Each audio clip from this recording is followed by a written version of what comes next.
बिस्मिल्लाहिर्रहमानिर्रहीम। स्टूडेंट्स, आज के लेक्चर में हम एक्स-रेज की प्रोडक्शन के लिए डिफरेंट ऑप्शंस हमारे पास जो अवेलेबल होते हैं उनको हम डिस्कस करेंगे कि आजकल कौन कौन सी एक्स-रे ट्यूब्स हमारे पास अवेलेबल होती हैं जिनको यूज़ करके हम लेबॉर्ट्री में एक्स-रेज प्रोड्यूस कर सकते हैं। और इसके बाद हम एक्स-रेज के कुछ नुकसानात के बारे में जानेंगे, यानी जो हिफाज़ती तदाबीर हमें इख्तियार करनी चाहिए लेबॉर्ट्री में काम करते वक़्त, उनके बारे में पढ़ेंगे। ये जो अभी आपके सामने स्लाइड है, प्रोडक्शन ऑफ एक्स-रेज़ के हवाले से, इसको तो हम पहले डिस्कस कर चुके हैं इस चैप्टर के शुरू में। और हम जानते हैं कि एक्स-रे ट्यूब के 3 मेजर हिस्से होते हैं। जब आपसे पूछा जाए कि एक्स-रे ट्यूब्स की कंस्ट्रक्शन बयान करें, ये भी एक कॉमन क्वेश्चन है जो कि पेपर में बहुत ज़्यादा पूछा जाता है कि एक्स-रे ट्यूब के मेन पार्ट्स कौन से हैं और उनके फंक्शंस क्या हैं। तो इसमें आप बताएंगे कि एक्स-रे ट्यूब को हम 3 बड़े पार्ट्स में डिवाइड कर सकते हैं। First, we need a source of electrons, ज़ाहिर है जिसको हम फिलामेंट बोलते हैं या इलेक्ट्रॉन गन बोलते हैं। सबसे पहला पार्ट है और मोस्ट इम्पॉर्टेंट पार्ट है। और दूसरा आप कह सकते हैं कि हमें एक हाई एक्सीलरेटिंग वोल्टेज सोर्स चाहिए, जो आपने कैथोड और एनोड के दरमियान हाई वोल्टेज अप्लाई करनी होती है। और इसके बारे में भी हम पहले पढ़ चुके हैं कि ये वोल्टेज 25, 30, 35, 40, 45 किलो वोल्ट तक हो सकती है। यानी बहुत हाई वोल्टेज हमें देनी पड़ती है कैथोड और एनोड के दरमियान, क्योंकि हमने इलेक्ट्रॉन्स को बहुत ज़्यादा हाई वेलोसिटी के साथ एक्सीलरेट करवाना है, ताकि ये बहुत हाई वेलोसिटी के साथ और बहुत हाई एनर्जी के साथ जाके एनोड के ऊपर स्ट्राइक करें। और तीसरा जो इम्पोर्टेंट पार्ट है एक्सरे ट्यूब का, वो है मेटल टारगेट, जो यहाँ पे आपको रेड कलर में नज़र आ रहा है। मेटल टारगेट, आमतौर पर हम टारगेट के तौर पर कॉपर मेटल यूज़ करते हैं, कोबाल्ट यूज़ करते हैं, आयरन भी यूज़ कर सकते हैं, लिब्डीनियम भी यूज़ कर सकते हैं, मैंगानीज भी यूज़ कर सकते हैं। तो ये हमारे पास डिफरेंट एक्सरे सोर्स होते हैं जिनको हम टारगेट भी कहते हैं। टारगेट इसलिए कहते हैं कि इलेक्ट्रॉन जाके इसके ऊपर स्ट्राइक करेंगे। तो एक्सरे सोर्स हम इसलिए कहते हैं कि ये वो मेटल्स हैं जहाँ से हम एक्सरेज को हासिल करते हैं। अगर फर्ज करें हमने कॉपर को यहाँ पे एज ए टारगेट यूज़ किया है, तो हम अगर कॉपर से एक्सरेज हासिल कर रहे हैं तो हम उसको कॉपर के अल्फा या कॉपर के बीटा के नाम से जानते हैं। अगर हम करेक्टरिस्टिक एक्सरेज हासिल करेंगे तो वो कॉपर के अल्फा और कॉपर के बीटा कहलाती है। अगर हमने एनोड की जगह पे आयरन को यूज़ किया है तो फिर जो हमें एक्सरेज मिलेंगी वो आयरन के अल्फा और आयरन के बीटा कहलाएंगी। एक और इम्पॉर्टेंट बात इस एनोड के बारे में वो ये है कि यहाँ पे इस ट्यूब को ऑन करने से पहले हमने जो कूल्ड वाटर है उसको ऑन करना ज़रूरी है। ये लिखा हुआ है WN, मतलब पानी यहाँ से अंदर जाएगा, और W आउट यानी यहाँ से बाहर जाएगा। तो इस एनोड को, मेटल टारगेट को कूल रखना बहुत ज़रूरी है, क्योंकि जब इलेक्ट्रॉन हाई एनर्जी के साथ इसके ऊपर स्ट्राइक करते हैं तो ये बहुत जल्दी वार्म अप हो जाती है। अगर हम इसकी हीट को एब्जॉर्ब नहीं करेंगे ठंडे पानी की मदद से, तो ये बहुत जल्दी मेल्ट कर जाएगी और हमारी ट्यूब ज़ाया हो जाएगी। और एक और आखिरी बात आप याद रखें कि ये जो ट्यूब है ना, इसको हमने वैक्यूम में रखा होता है, यानी इस ट्यूब के अंदर वैक्यूम होता है और किसी वैक्यूम पंप की मदद से इसके अंदर की जो एयर है ना उसको सक कर लिया जाता है। तो ये तो हमारे पास एक आम जो एक्स-रे ट्यूब है ना उसकी एक स्कीमेटिक डायग्राम है। एक्स-रे ट्यूब जो है ना ये 2 तरह की इस्तेमाल होती रही हैं माज़ी में। पहली जो एक्स-रे ट्यूब्स है ना वो बेसिकली गैस ट्यूब्स होती थी, जिनके अंदर हम गैस यूज़ करते थे और ये वाली ट्यूब्स आजकल यूज़ नहीं होती हैं। आजकल जो यूज़ होती हैं वो फिलामेंट ट्यूब्स होती हैं, जिनके अंदर हम इलेक्ट्रॉन के सोर्स के लिए फिलामेंट को यूज़ करते हैं। इसलिए यहाँ पे लिखा हुआ है कि source of electron is a hot filament, यानी कि हम फिलामेंट को हीट देके जैसे इलेक्ट्रॉन को इजेक्ट करवाते हैं और जब हम हीटिंग के थ्रू फिलामेंट से इलेक्ट्रॉन को निकालते हैं तो ये एमिशन प्रोसेस थर्मियोनिक एमिशन कहलाता है। तो आम तौर पर हमारे पास जो एक्स-रे सोर्स है ना वहाँ पे हम फिलामेंट यूज़ करते हैं और फिलामेंट को हम जस्ट हीटिंग के थ्रू वहाँ से इलेक्ट्रॉन निकालते हैं और उसके बाद वो एक्सीलरेट करते हैं क्योंकि हमने एनोड और कैथोड के दरमियान बहुत हाई एक्सीलरेटिंग पोटेंशियल दिया होता है। तो ये हमें एक जो एक्स-रे ट्यूब है ना उसकी एक शक्ल जो है ना यहाँ पे नज़र आ रही है। यहाँ से तो हमें इसको क्लियर नहीं पता चलेगा इसके डिफरेंट पार्ट्स का। ये स्कीमेटिक उसकी बनाई गई है, उसी ट्यूब की, जिसमें हम देख सकते हैं कि यहाँ पे हमारे पास एक ये फिलामेंट है और इस फिलामेंट को हमने एक सोर्स से जोड़ा होता है ताकि यहाँ से इलेक्ट्रॉन्स को एमिट करवाया जा सके।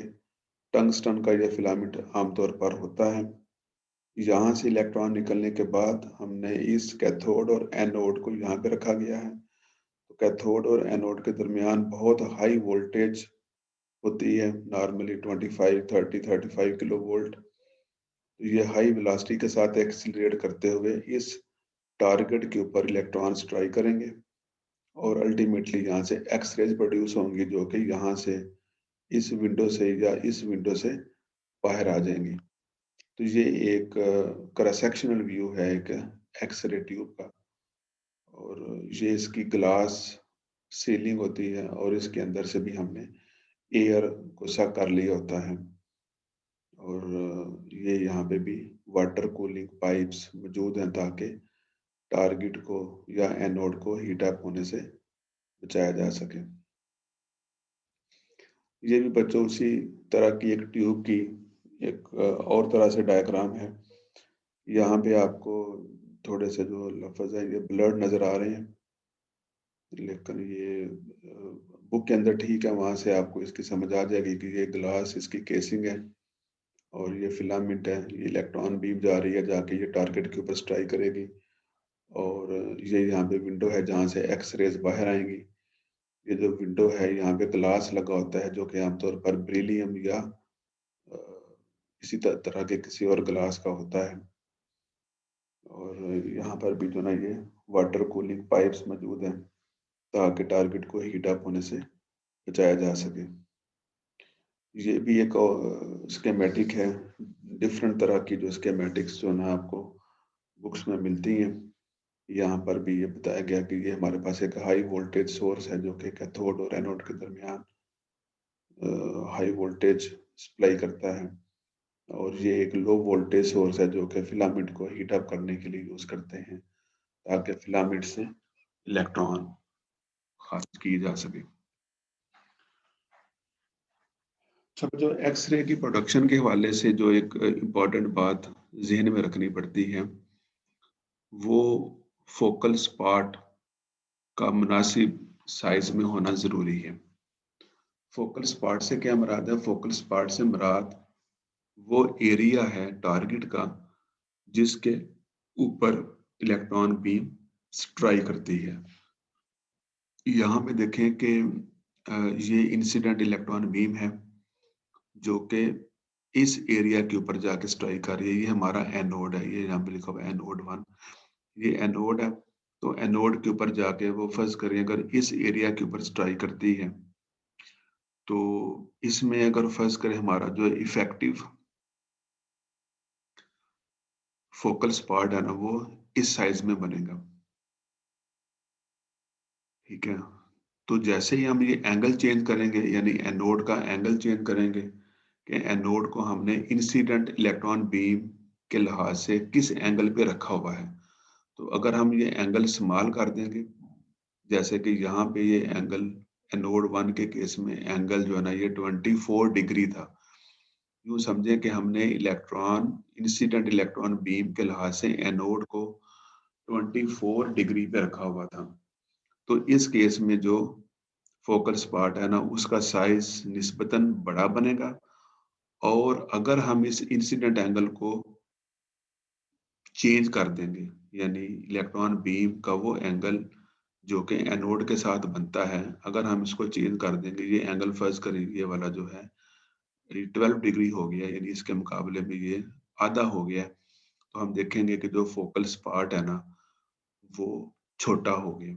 तो फोकल स्पॉट छोटा होने का मतलब ये हुआ कि जो इलेक्ट्रॉन बीम है ना वो ज्यादा कंसंट्रेशन के साथ ज्यादा फोकस होके मटेरियल के ऊपर पड़ेगी, जिससे जो एक्स रेज एमिट होंगी वो उनकी रेजोल्यूशन ज्यादा होगी और वो ज्यादा इंटेंस होंगी। तो सादा लफ्जों में आप ये याद रखें कि हम ये चाहते हैं कि जो इलेक्ट्रॉन बीम है वो एनोड के ऊपर स्ट्राइक करे और अच्छी खासी इंटेंसिटी के साथ स्ट्राइक करे और ये ज्यादा डेप्थ तक पेनिट्रेट करे मटेरियल के अंदर, ताकि वहां से हमें ज्यादा मिकदार में एक्स रेज एमिट हो। तो उसके लिए जरूरी है कि जो फोकल स्पॉट का साइज है वो मुनासिब हो, यानी वो निस्बतन कम हो। अगर ये स्पॉट साइज ज्यादा होगा, यानी इलेक्ट्रॉन बीम ज्यादा एरिया में बिखर कर टारगेट के ऊपर पड़ेंगी, तो ज्यादा बिखर कर पड़ने से क्या होगा कि इंटेंसिटी कम हो जाएगी और जो एक्स रेज हमें मिलेंगी वो भी कम इंटेंसिटी वाली मिलेंगी और वो स्कैटर्ड मिलेंगी। जबकि दूसरी सूरत में अगर वही इंसिडेंट इलेक्ट्रॉन बीम एक निस्बतन कम एरिया के ऊपर पड़ती है और ज्यादा इंटेंसिटी के साथ पड़ती है, तो इस सूरत में हमें वहां पे ज्यादा इंटेंस एक्स रेज हासिल हो सकती हैं। तो मुनासिब फोकल स्पॉट का होना जरूरी है to achieve sufficient amount of x-rays from the target material। बच्चों, एक्सरे ट्यूब्स और इनकी जो असेंबली है, इनका जो सेटअप है, ये डिफरेंट तरह से हमें मार्केट्स में मिलता है। हम अपनी एक्सरे ट्यूब्स को अपनी रिक्वायरमेंट के मुताबिक डिजाइन करते हैं। ये एक हमारे पास एक्सरे ट्यूब है जिसमें एनोड्स को रोटेट किया जाता है। इसी मुनासबत से ये एक्सरे ट्यूब्स कहलाती हैं रोटेटिंग एनोड ट्यूब्स। ये अभी आपके सामने एक एनोड मौजूद है, जहां पे हमें नजर आ रहा है कि ये जो एनोड है ना, ये इस एक्सेल के गिर्द रोटेट कर सकता है। ये इलेक्ट्रॉन बीम इसके ऊपर आके स्ट्राइक करती है और एक्स रे जो ना इस डायरेक्शन में जा रही है। तो होता क्या है यहाँ पे कि हम मुसलसल इस एनोड को रोटेट करते हैं और इस रोटेशन से हमें क्या फायदा होगा? इससे फायदा ये होगा कि इलेक्ट्रॉन्स जहां पे जाके स्ट्राइक करते हैं तो हमें फ्रेश एरिया मिलता जाता है। यानी कि अगर इलेक्ट्रॉन बीम एक ही जगह पे जाके मुसलसल पड़ेंगे तो एनोड को हीट अप कर देंगे। उस एरिया को जहां पे जाके इलेक्ट्रॉन स्ट्राइक करते हैं वो उस एरिया को हीट अप कर देते हैं। तो अगर हम उस जगह को चेंज कर दें, एनोड को रोटेट करते जाएं, तो जाहिर है कि इलेक्ट्रॉन जो हैं वो नए एरिया पे फ्रेश एरिया पे पड़ेंगे जो कि ठंडा होगा। तो इस तरीके से हम हीटिंग यानी एनोड की हीटिंग के इफेक्ट्स को कम से कम कर सकते हैं अगर हम एनोड को मुसलसल रोटेट करते जाएं तो इसलिए ये कहता है कि maximum power of tube generator can be increased if a new cooled surface is continuously presented to the electron beam के अगर हम इलेक्ट्रॉन बीम को मुसलसल नई सतह फराहम करते जाएं जो कि निस्बतन ठंडी होगी तो इससे हम अपनी एक्स रे ट्यूब की एफिशिएंसी अपनी कारकर्दगी उसकी कारकर्दगी को बढ़ा सकते हैं rotating anode generators operate from 12 kilovolt to 12 kilowatt to 18 kilowatt यानी 60 किलो वोल्ट से लेके 60 किलो वोल्ट तक हम रोटेटिंग एनोड ट्यूब्स को इस्तेमाल कर सकते हैं और यहाँ पे जो ना 300 मिली एम्पियर जो करंट है ना वो यूटिलाइज होगी तो इस तरीके से हम अपनी एक्सरे ट्यूब को ज्यादा एफिशिएंट बना सकते हैं इसी तरह बच्चों हमारे पास एक और तरह की ट्यूब्स भी होती हैं जिनको हम माइक्रो फोकस ट्यूब्स कहते हैं माइक्रो फोकस जैसे कि नाम से जाहिर है अब आप इन डिफरेंट टाइप्स की जो ट्यूब्स हम पढ़ रहे हैं आप इनको इनके नाम से पहचान सकते हैं कि इन ट्यूब्स का जो नाम होगा वही हमें बता देगा कि इसकी क्या खसूसियात होंगी माइक्रो फोकस से मुराद ये है कि इसका जो फोकस पार्ट है ना वो बहुत बारीक होगा थिन होगा जब फोकल पार्ट हमारा बारीक होगा थिन होगा तो हमें निस्बतन इंटेंस एक्सरेज वहां से हासिल होंगी तो कहता है कि फाइन एक्सरे बीम्स हम हासिल कर सकते हैं कैसे बाय मेकिंग फोकसिंग का मोर नेगेटिव कि एक्सरे ट्यूब के अंदर जो फोकसिंग कप होता है हम उसको ज्यादा नेगेटिव कर दें यानी उसको हम ज्यादा नेगेटिव पोटेंशियल दें तो उसको ज्यादा नेगेटिव पोटेंशियल देने का क्या फायदा होगा कि वहां से जो इलेक्ट्रॉन बीम गुजरेगी उस फोकस कप में से वो ज्यादा थिन गुजरेगी इससे क्या मुराद है मैं यहाँ भी आपको दिखाता हूँ इसमें देखिए जरा इस ट्यूब में ये जो हमें नजर आ रहा है ना फोकसिंग कप ये वाला यहाँ पे फोकसिंग कप होता है ये ऊपर लिखा हुआ है मेटल निकल फोकसिंग कप तो ये यहाँ पे एक मेटल का कप होता है जिसको हम फोकसिंग कप कहते हैं और इस फोकसिंग कप को भी बहुत हाई नेगेटिव पोटेंशियल दिया जाता है इसको नेगेटिव पोटेंशियल देने की वजह ये होती है कि जो इलेक्ट्रॉन बीम यहाँ से निकले तो इलेक्ट्रॉन बीम के ऊपर भी नेगेटिव चार्ज होगा और इसका जो ये कप है इसके ऊपर भी नेगेटिव चार्ज है तो इलेक्ट्रॉन जो है ना वो इस कप की तरफ नहीं जाएंगे क्योंकि नेगेटिव नेगेटिव को रिपेल करता है तो इलेक्ट्रॉन जो निकलेंगे वो यहाँ से सीधे इस एनोड के ऊपर आके से ट्राई करेंगे तो माइक्रो फोकस ट्यूब में क्या किया गया कि इस कप के नेगेटिव पोटेंशियल को रूटीन से ज्यादा नेगेटिव कर दिया गया है तो इसको रूटीन से ज्यादा नेगेटिव करने का फायदा ये हुआ कि नेगेटिव पोटेंशियल ज्यादा हो जाएगा और जो रिपल्शन है वो भी ज्यादा हो जाएगी तो जो इलेक्ट्रॉन बीम यहाँ से निकलेगी वो फोकस्ड होके इस टारगेट के ऊपर पड़ेगी तो इस किस्म के सेटअप को हम माइक्रो फोकस ट्यूब्स कहते हैं और इसमें कहता है कि जो फोकल स्पार्ट है ना वो अराउंड 1% होता है कन्वेंशनल ट्यूब्स के यानी आम ट्यूब्स के मुकाबले में आप 1% साइज जो है ना वो अचीव कर सकते हैं यानी 99% आपने रिड्यूस कर दिया है स्पॉट साइज को और इसमें कहता है कि अगर आपने लाइन फोकस यूज करना है तो लाइन फोकस के लिए जो साइज है वो 0.1 by 1 मिलीमीटर होगा और अगर आपने सर्कुलर फोकस यूज कर रहे हैं तो 0.05 मिलीमीटर उसका जो है ना साइज होगा यानी बहुत कम साइज के हम जो फोकल स्पॉट्स हैं वो हासिल कर सकते हैं तो ये माइक्रो फोकस ट्यूब्स की ये खूबी होती है कि यहाँ पे हम बहुत स्मॉल फोकल स्पॉट साइज के साथ इंटेंस एक्सरेज हासिल कर सकते हैं एक और तरह के हमारे पास ट्यूब्स हैं वो कहलाती हैं पल्स्ड और फ्लैश ट्यूब्स अब देखें इनके भी नाम से जाहिर है कि इसमें यह किया जाता है कि जो इलेक्ट्रॉन बीम है ना उसको हम कंटिन्यूसली फॉल नहीं करवाते हैं टारगेट के ऊपर उसको पल्सिस की फॉर्म में फॉल करवाते हैं यानी हम बार बार ट्यूब को जो है ना वो ऑन ऑफ करते रहते हैं तो बार बार उसको ऑन ऑफ करने से क्या होता है तो देखिए यहाँ पे वो कह रहा है कि हम 300 किलो वोल्ट, 300 किलो वोल्ट, ये बहुत हाई वोल्टेज है। 300 किलो वोल्ट हम डालेंगे टारगेट के ऊपर सिर्फ 30 नैनो सेकंड के लिए, यानी बहुत कम टाइम के लिए आपने जो है ना ट्यूब वोल्टेज सप्लाई करनी है। तो इससे क्या होगा कि बहुत कम टाइम के लिए जो इलेक्ट्रॉन बीम है ना, वो स्ट्राइक करेगी टारगेट के ऊपर। तो एक पल्स जनरेट होगा एक्सरेज का, फिर वो बंद हो जाएगी, फिर दोबारा एक पल्स उसके ऊपर फेंकेंगे, फिर दोबारा बंद हो जाएगी। तो इसको हम मुसलसल ऑन ऑफ करते रहेंगे।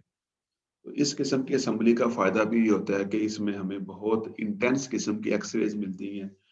और इंटेंस मिलने की वजह ये है कि हम बहुत हाई वोल्टेज सप्लाई कर रहे हैं। और फायदा इसका ये है कि हम चूंकि ट्यूब को बार बार ऑन ऑफ कर रहे हैं, तो बार बार ऑन ऑफ करने की वजह से वहां पे हीटिंग भी इफेक्ट जो है ना वो भी रिड्यूस हो जाएगा, कि हम उसको कंटिन्यूसली सप्लाई नहीं दे रहे, इलेक्ट्रॉन बीम कंटिन्यूसली फॉल नहीं करती टारगेट के ऊपर, जिसकी वजह से हमारा एनोड हीट अप नहीं होगा। जी बच्चों, एक और हमारे पास जो ट्यूब है वो मिनिएचर ट्यूब्स कहलाती हैं। ये भी नाम से जाहिर है कि ये स्मॉल ट्यूब्स होती हैं, ये पोर्टेबल होती हैं। इनका साइज बहुत कम होता है, नॉर्मली 10 to 20 सेंटीमीटर साइज की होती हैं ये। और इनको हम आसानी से एक जगह से दूसरी जगह ले जा सकते हैं। मेडिकल पर्पजेस के लिए बहुत ज़्यादा यूज होती हैं।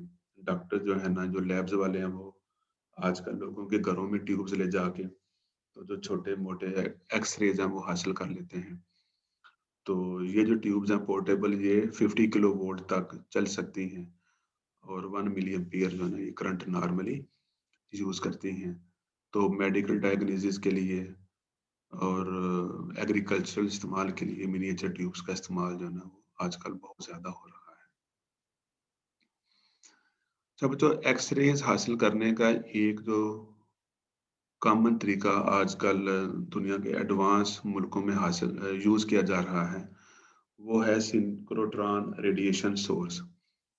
सिंक्रोट्रॉन रेडिएशन सोर्स क्या है कि ये बहुत एडवांस किस्म की हाई टेक्नोलॉजिकल लैब्स हैं जो दुनिया के एडवांस कंट्रीज में बनाई गई हैं, जहाँ पे क्या किया जाता है कि हम चार्जेस को एक सर्कुलर रिंग की शक्ल में बहुत हाई वेलोसिटी के साथ एक्सीलरेट करवाते हैं।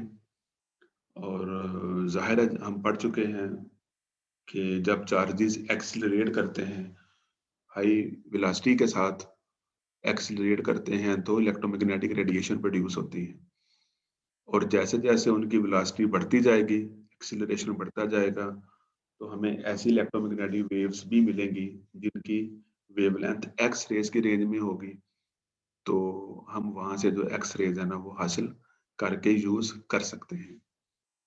Synchrotron radiations are produced when charged particles moving with relativistic speeds. Relativistic speed से मराद ये है कि speeds, velocities approaching to velocities of light are deflected along a curved trajectory by a magnetic field. यानी हम magnetic field की मदद से एक खामदार रास्ते पर चार्ज पार्टिकल्स को बहुत ज्यादा हाई स्पीड्स के साथ मूव करवाते हैं। तो इसके नतीजे में सिंक्रोट्रॉन रेडिएशंस प्रोड्यूस होती हैं।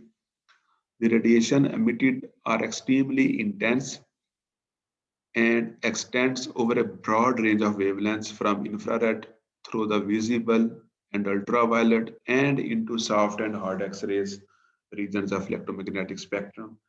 कहता है कि ये जो रेडिएशंस एमिट होती हैं ये बहुत इंटेंस किस्म की होती हैं और एक ब्रॉड रेंज ऑफ वेवलेंथ्स हमें हासिल होती हैं, जो कि इंफ्रारेड भी हो सकती हैं, visible, ultraviolet, soft X rays, hard X rays. यानी जाहिर है ये चार्ज पार्टिकल्स की वेलोसिटी पे डिपेंड करता है कि कितनी ज्यादा स्पीड के साथ आप इनको मूव करवाते हैं।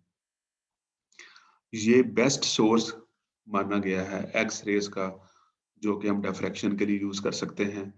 Synchrotron radiations can be tuned to most advantageous X ray wavelength, यानी जो हमें वेवलेंथ चाहिए होती है डिफ्रैक्शन के पर्पस के लिए, वो हम आसानी के साथ इस सिंक्रोट्रॉन रेडिएशन सोर्स से हासिल कर सकते हैं।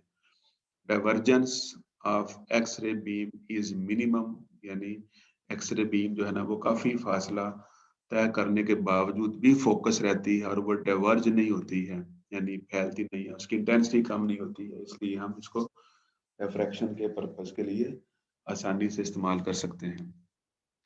Synchrotron radiation offer high flux rays suitable for advanced diffraction experiments। कहता है कि जो सिंक्रोट्रॉन रेडिएशन है ना ये हमें हाई फ्लक्स रेस देता है, जो कि हम एडवांस किस्म के जो डिफ्रैक्शन के एक्सपेरिमेंट्स हैं ना उनके लिए भी हम इनको आसानी से यूज कर सकते हैं। ये देखें बच्चों, यहाँ पे आपको एक सर्कुलर रिंग नजर आ रही है कि जहाँ पे चार्ज पार्टिकल को बहुत ज्यादा हाई वेलोसिटी के साथ इस तरीके से ना मूव करवाया जा रहा होता है, ठीक है। और ये मैग्नेटिक फील्ड यहाँ पे अप्लाई की गई है, ये एरो मैग्नेटिक फील्ड की डायरेक्शन को शो करता है। यहाँ पे आपको ये जो ग्रीन कलर में डॉट्स नजर आ रहे हैं ना, ये समझें कि इस रिंग के अंदर डिफरेंट विंडोज होती हैं। तो आप किसी विंडो को ओपन करके जो रेडिएशन आपने यूज करनी है ना, आप जस्ट विंडो को ओपन करते हैं तो वहां से जो रेडिएशन है ना वो बाहर आना शुरू हो जाएंगी और आप उनको अपने एक्सपेरिमेंटल पर्पस के लिए इस्तेमाल कर सकते हैं। ये विंडो फर्ज करें अगर हमें एक्स रेज देती है तो ये वाली विंडो हो सकता है कि अल्ट्रा वायलेट रेज के लिए यूज हो रही हो। ये वाली विंडो जो है ना ये इंफ्रारेड के लिए यूज हो रही हो, यानी डिफरेंट किस्म की इलेक्ट्रोमैग्नेटिक रेज हासिल करने के लिए हम डिफरेंट विंडोज जो है ना वो यूज कर सकते हैं। और एक से ज्यादा विंडोज एक तरह की एक्स रेज हासिल करने के लिए भी यूज की जा सकती हैं, यानी कि यहाँ पे बहुत ज्यादा एक्सपेरिमेंट्स एक ही वक्त में चल रहे होते हैं कि बेशुमार जो लोग हैं वो एक ही वक्त में एक्स रेज को लेके यूज कर रहे हैं। कुछ लोग होंगे जो अल्ट्रा वायलेट रेज को यहाँ से लेके अपने एक्सपेरिमेंट में यूज कर रहे होंगे, कुछ ऐसे होंगे जो इंफ्रारेड को लेके वो अपने एक्सपेरिमेंट में यूज कर रहे होंगे। यानी जिस किस्म की रेज आपको चाहिए, जो विंडो वहां पे अवेलेबल होगी उसको आप ओपन करके तो वहां से रेज को लेके अपना एक्सपेरिमेंट परफॉर्म कर सकते हैं। ये बच्चों एक सिंक्रोट्रॉन रेडिएशन सोर्स लेबोरेटरी का डिजाइन है, बिल्डिंग है ये एक्चुअल जो आपको नजर आ रही है। ये अमेरिका के अंदर जो अभी लेबोरेटरी आपके सामने है, ब्रुक हेवन नेशनल लेबोरेटरी है, ये आपके सामने। ये अमेरिका में जो उनका सिटी है न्यूयॉर्क, उसके करीब एक उनका आइलैंड है जहाँ पे ये लेबोरेटरी मौजूद है।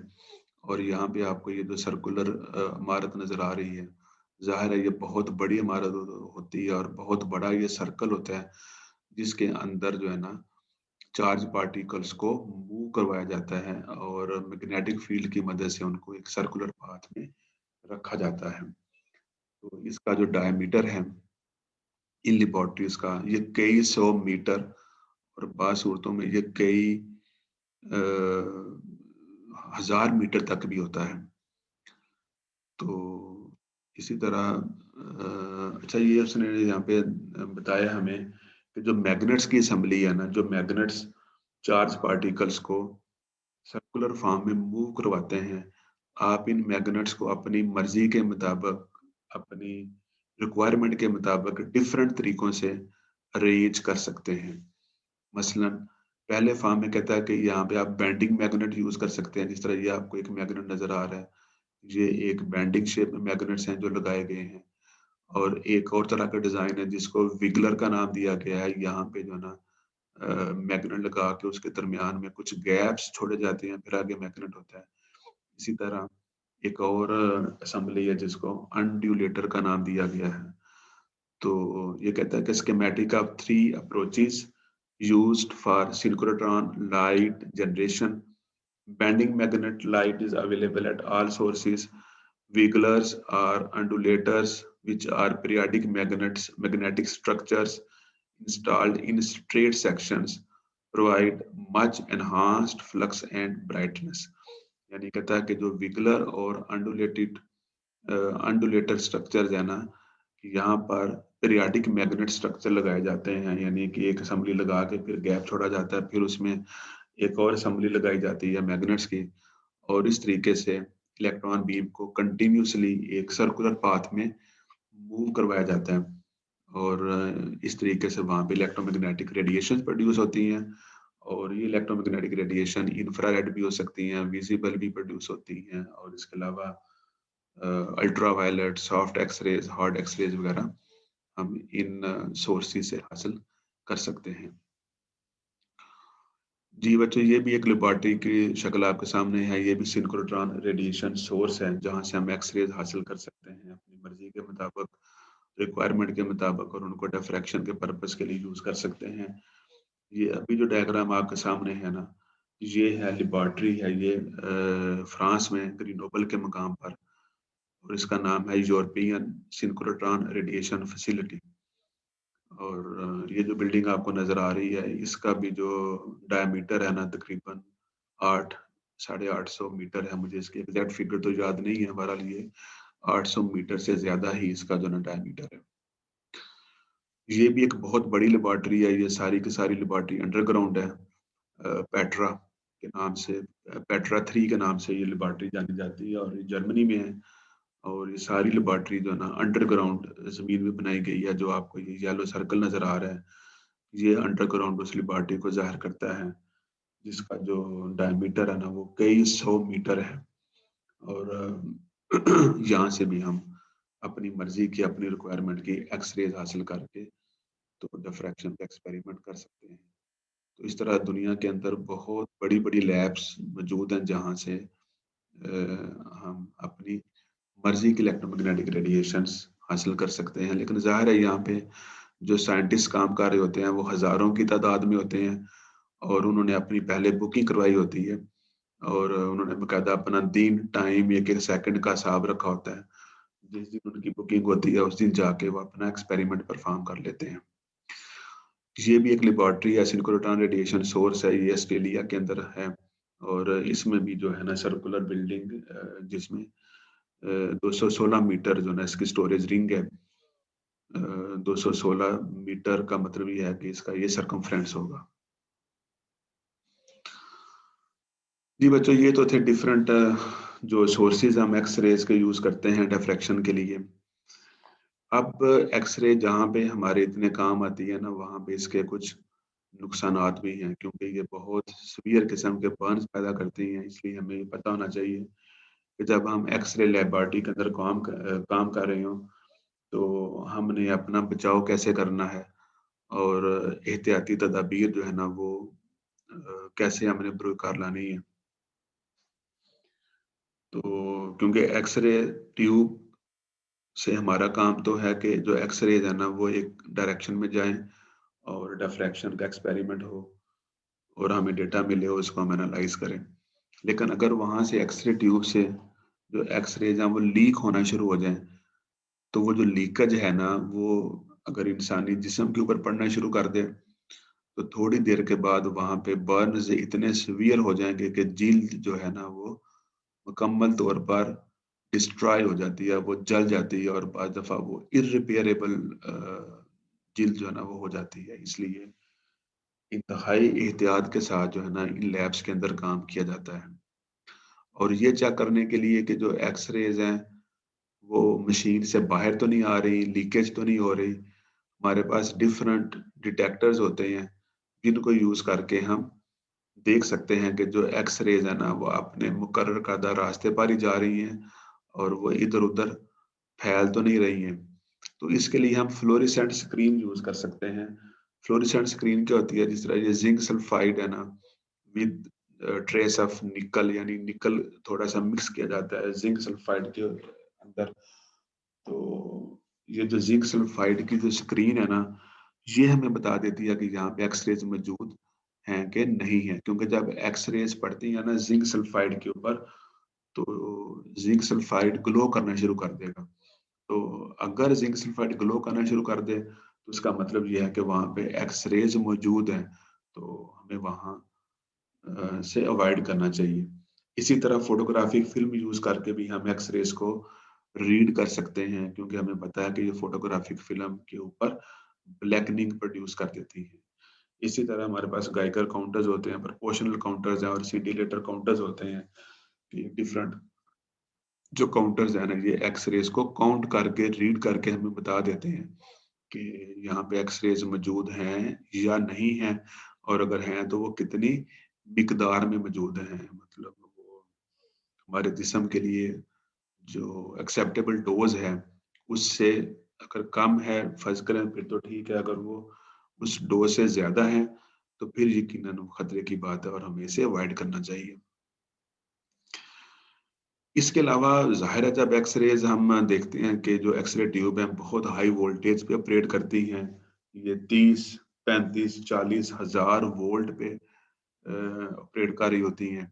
तो इतने हाई वोल्टेज का जो इलेक्ट्रिक शॉक है वो बहुत डेंजरस है, बहुत सीवियर होता है। इसलिए हमें जो ख़ुसूसन इसका एनोड है उसको ऐसी जगह पे सेट करना चाहिए कि जहाँ पर एक्सेस ना हो और इसकी जो इंस्टॉलेशंस है वो इतनी स्ट्रांग हो कि वहाँ पे कोई इलेक्ट्रिक शॉक का जो है ना वो चांस ना रहे। तो कहता है कि इलेक्ट्रिक शॉक से बचने के लिए cathode end should be inaccessible to the user during operation. Sorry अगर मैंने यहाँ पे एनोड का लफ्ज बोल दिया। तो एनोड तो यहाँ पे नॉर्मली ग्राउंड लेवल पे होते हैं।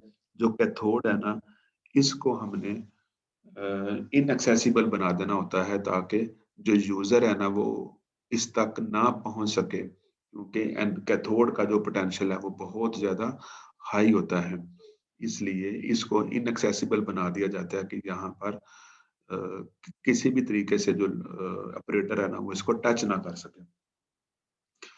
और दूसरा जो डेंजर वो अभी हम डिस्कस कर चुके हैं कि इसके जो रेडिएशन हैजर्ड्स हैं वो बहुत ज्यादा होते हैं, क्योंकि ये इंसानी जिल्द को बर्न कर देती हैं। इसलिए हमें एक्स-रेज़ को अपनी बॉडी के ऊपर ज़्यादा देर के लिए नहीं पड़ने देना चाहिए। Radiation sickness is common, X rays can kill tissues, genetic mutations are possible. यानी अगर ज़्यादा देर के लिए पड़ें तो ये हमारे जो जीन्स है ना वो उनको भी म्यूट कर देती हैं और ये भी हमारी बॉडी के लिए नुकसानदेह काम है। X-ray dosage above tolerance dose can produce permanent injury। यानी अगर इसकी जो डोज है ना वो जो टॉलरेंस लेवल है हमारी बॉडी का अगर उससे ज्यादा हमारी बॉडी के ऊपर पड़ जाए तो जो इंजरी है ना वो मुश्किल नौयत की हो सकती है।